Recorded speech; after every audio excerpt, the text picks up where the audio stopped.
Hello everyone, 나미추 네, 조문영입니다. 오늘은 복제 미팅 예시법에 대해서 여러분들과 좀 재밌게 이야기를 통해서 설명드릴 거고요. 몇 가지 이야기를 통해서 여러분들에게 재밌게 지식이 아닌 지혜를 전달해 드리도록 하겠습니다.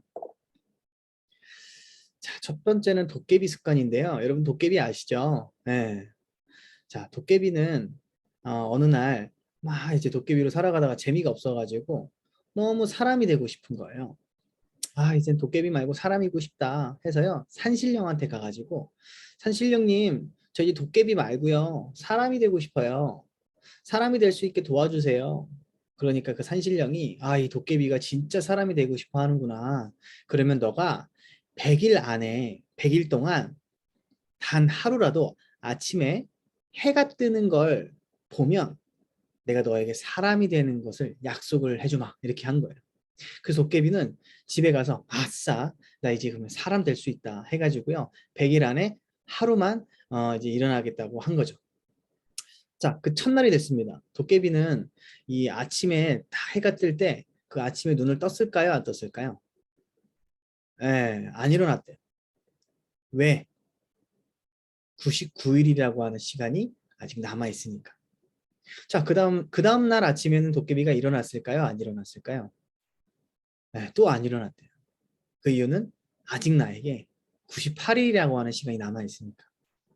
그렇게 시간이 흘러 이제 하루밖에 안 남은 거예요. 그 하루의 마지막 날, 그 도깨비는 일어났을까요? 안 일어났을까요? 네, 마지막 날에는 일어났대요.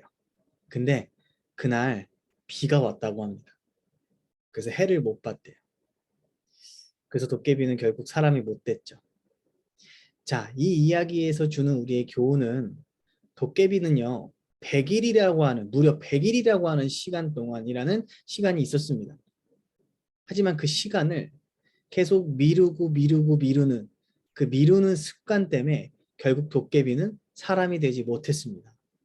자, 저도 여러분들도 이러한 미루는 습관으로 인해서 성공할 수 있었지만 못하는 사람들, 그런 사람들이 너무 많았던 것 같습니다. 그래서 여러분들 이 도깨비 습관을 버리시고 오늘부터, 오늘 당장 한다라는 마음으로 이 비즈니스를 하신다면 너무너무 좋은 결과를 만들어낼 수 있을 거라고 생각합니다. 자, 두 번째는 유리구두인데요. 여러분들 유리구두 뭔지 아시나요? 네, 옛날에 신데렐라가 이 유리구두를 신고 무도회장에 갔었죠. 자, 이 유리구두를 신고 갔는데 가려고 딱 이제 유리구두를 딱 신어보려고 하니까 신데렐라가 발 사이즈가 이 245인데 이 유리구두가 240인 거예요. 유리구두, 아시죠? 딱딱한 거. 근데 245를 240 유리구두에 넣어야 되는 거예요. 잘 들어가요? 안 들어가요? 안 들어가요. 자, 근데 이 유리구두를 신고 무도회장에 가야 되는데 유리구두가 안 맞다고 맨발로 가야 되나요? 안 되죠. 이 유리구두가 굉장히 중요한 구두인데. 이 유리구두를 어떻게 할까요? 늘릴까요? 막 불로 막 지져가지고 막 늘려야 돼요? 아니죠. 이 유리구두에 발을 맞춰야 되죠. 자, 이 이야기에서 주는 교훈은 무엇이냐면 대부분 많은 사람들이 이 유리구두가 뉴스킨이라고 생각을 하면 내 발 모양에 맞게 내 입맛에 맞게 뉴스킨을 만듭니다. 근데 뉴스킨은 안 만들어지죠. 내 맘처럼 하면 결과는 안 되죠. 그럼 어떻게 하면 돼요? 이 유리구두가 원하는 발 모양으로 내 모습을 바꿔야죠.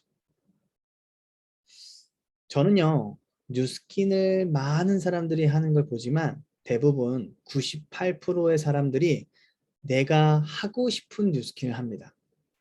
내가 원하는 뉴스킨, 나에게 맞는 뉴스킨. 자, 근데요, 2% 남짓 1%의 성공을 하는 사람들을 보면요, 뉴스킨에게 나를 맞춥니다. 이게 성공 법칙입니다. 그래서 여러분들 이 유리구두처럼 내가 발이 조금 작다고 크다고 해서요, 유리구두를 늘리려고 하지 마시고 이 유리구두에 때 아프지만 뼈를 깎는 고통이 있겠지만 반드시 이 유리구두에 맞는 발로 바꾸는 우리가 됐으면 좋겠습니다. 자, 이상한 나라의 앨리스라고 하는 이 우소비 그 이소부화 아시죠? 예. 이 앨리스라고 하는 여자가요. 어느 날 이상한 나라에 떨어지게 됩니다. 그 이상한 나라를 떨어져가지고 막 어떻게 해야 되지 하다가 이제 두 갈래 길이 나오는 거죠. 이 두 개의 길이 나왔는데 어느 날 어디로 가야 될지 어디로 가야 될지 막 하다가 갑자기 토끼가 껑충 껑충 하고 뛰어온 거예요. 그래서 그 토끼한테 물어봅니다. 야 토끼야. 그랬더니 이상한 나라니까 토끼가 왜? 네, 말을 하는 거예요. 야 내가 이 두 갈래 길 중에 어디로 가야 될까? 토끼한테 질문을 한 거예요. 앨리스가. 그랬더니 그 토끼는 되려 질문을 합니다. 너는 어디로 가고 싶대? 그랬더니 앨리스가 어디로 가든 상관없어. 그랬더니 토끼가 그러면 어떤 길을 선택해도 상관없겠네. 어떤 길이든 선택해서 가봐. 라고 얘기를 한 거예요.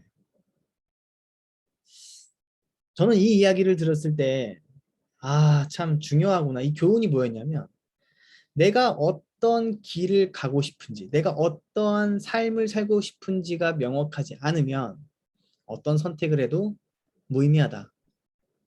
상관없다. 예.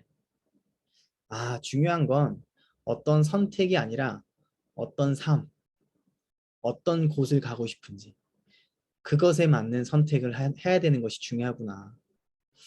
저는 여러분들이 선택을 하기 전에 그 선택을 했을 때 내가 원하는 목적지, 원하는 삶을 살 수 있는 선택인지를 먼저 생각해 보시고 그 다음에 선택을 해보면 어떨까라는 생각이 듭니다. 두 청년과 할아버지라는 그 이야기가 있어요.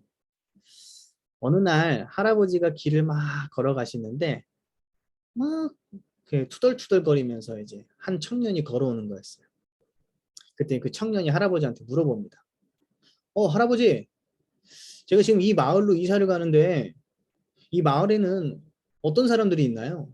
물어봤대요. 그랬더니 그 할아버지가 오히려 또 되려 질문을 하셨대. 당신이 살던 그 마을엔 어떤 사람들이 있었나? 그랬더니 그 청년이 뭐 그냥 뭐 헐뜯고 험담하고 그냥 사람들 그냥 속이고 사기꾼들이 많았죠. 그랬더니 그 할아버지가 이 마을도 별반 다를 게 없을 걸세 라고 하고 길을 계속 갔다고 합니다. 그러나 또 어떤 청년이 또 옵니다. 할아버지 안녕하세요. 제가 지금 그 마을로 이사를 가려고 합니다. 그 마을에는 어떤 사람들이 있나요? 똑같이 질문했다는 거예요. 그때 할아버지 똑같이 또 질문을 했죠. 당신이 살던 마을엔 어떤 사람들이 있었나? 그랬더니 그 청년이 아주 성실하고 아주 착하고 아주 벗이 많은 그런 좋은 마을이었습니다. 그랬더니 그 할아버지가 그 마을과 별반 다를 게 없을 걸세 라고 이야기를 했다고 합니다. 이 이야기가 주는 교훈은 뭐냐면요. 그 마을의 사람들이 중요한 것이 아니라 내가 더 중요하다라는 거죠. 내가 세상을 보는 관점, 내가 세상을 보는 태도, 내가 세상을 보는 마음, 내가 사람을 보는 마음, 이것이 더 중요하다라는 거죠. 그래서 저는 항상 부정적인 시각, 부정적인 태도, 부정적인 마음이 아니라 긍정적인 생각, 긍정적인 태도, 긍정적인 마음을 가지고 세상을 보고 사람을 보셨으면 좋겠다. 라는 메시지를 드리고 싶습니다. 자, 다음은 레스토랑의 서빙인데요. 자, 이게 참 저희 비즈니스에 참 이해하기 쉬운 앞으로 이제 비즈니스를 많이 전달해야 되는 분들에게 아주 좋은 예시가 될 것 같은데 레스토랑에 서빙을 하는 서버라고 해야 되나요? 아니, 서빙을 하는 사람이 있잖아요. 그 사람이 항상 이렇게 물을 들고 다닙니다. 그죠? 여기는 와인이니까 와인이라고 한번 해볼까요? 자, 와인을 들고 다닙니다. 그래서 와인잔에 와인이 빈 곳을 가서 그래서 와인을 따라 드릴까요? 와인을 따라 드릴까요? 라고 제안을 하죠. 자, 근데 어느 날 와인을 따라 드릴까요? 했더니 아니요? 저 와인 필요 없는데요? 저 술 안 좋아하는데요? 저 싫어요. 와인 안 먹을 거예요. 가세요. 만약에 이렇게 하면 이 서빙했던 내가 기분이 나빠야 될까요? 내가 와인을 따라주려고 했는데 싫어요 라고 했다고 내가 기분이 나빠할 필요가 없다라는 거죠. 나는 또 다른 와인잔에 와인이 빈 그 손님에게 가서 와인잔을 또 따라주려고 하면 되는 거죠. 자, 우리는 내가 무언가를 제안해서 거절을 한다고 해서 기분이 나빠할 필요도 없고 뭐 기분이 안 나쁠 수는 없겠지만요. 그렇게 기분이 나쁠 필요도 없다라는 거죠. 우리에겐 아주 좋은 와인이 있으니 이 와인이 필요한 사람들을 찾아다니면 된다라는 겁니다. 항상 어떠한 제안을 할 권리, 우리는 제안을 할 권리가 있지만 상대방은 나의 제안을 거절할 권리가 있다는 것만 명심하신다면 저는 이 레스토랑에 서빙을 하는 분처럼 상처받지 않고 계속해서 내가 해야 될 일을 할 수 있다고 생각합니다. 그래서 이러한 마음을 여러분들이 갖고 계시면 좋을 것 같습니다. 자, 마지막으로 토끼와 거북이인데요. 토끼와 거북이 중에 누가 이겼죠? 네, 거북이가 이겼죠. 왜 훨씬 더 거북이보다 빠른 토끼가 아니라 거북이가 달리기에서 이겼을까요? 결론부터 말씀드리면요. 토끼의 상대는 거북이였고요. 거북이의 상대는 나 자신, 거북이였습니다. 토끼는 결승점 몇 미터도 안 되는 그 나무 밑에서 잠을 잔 이유가 뭐예요? 내가 막 쌩 달려서 결승점에 도착하기 전에 뒤를 봤더니 거북이가 저 뒤에 있는 거예요. 그러니까 낮잠을 잤죠. 왜? 거북이가 상대니까 거북이가 올 때쯤 쌩 가면 되니까. 근데 거북이는요. 토끼가 자고 있는 걸 보고도 계속 걸어갔습니다. 그 이유는 아까도 제가 말씀드렸듯이 거북이의 상대는 토끼가 아니라 완주를 하는 나 자신이었기 때문이죠. 여러분들은 비즈니스를 하든 아니면 삶을 살든 옆 사람과 자꾸 비교를 하게 될 겁니다. 남의 떡이 더 커 보인다고 하죠. 그렇게 하면 행복과 점점 멀어진다고 해요. 성공과도 멀어지죠. 저는 여러분들이 토끼가 아니라 거북이처럼 나를 상대로, 어제의 나와 상대로 매일매일 성장하고 거북이처럼 뚜벅뚜벅 걸어가신다면 반드시 성공적인 삶을 살고 계실 거라고 확신합니다. 이것으로 복제 미팅 마무리하도록 하겠습니다. 감사합니다.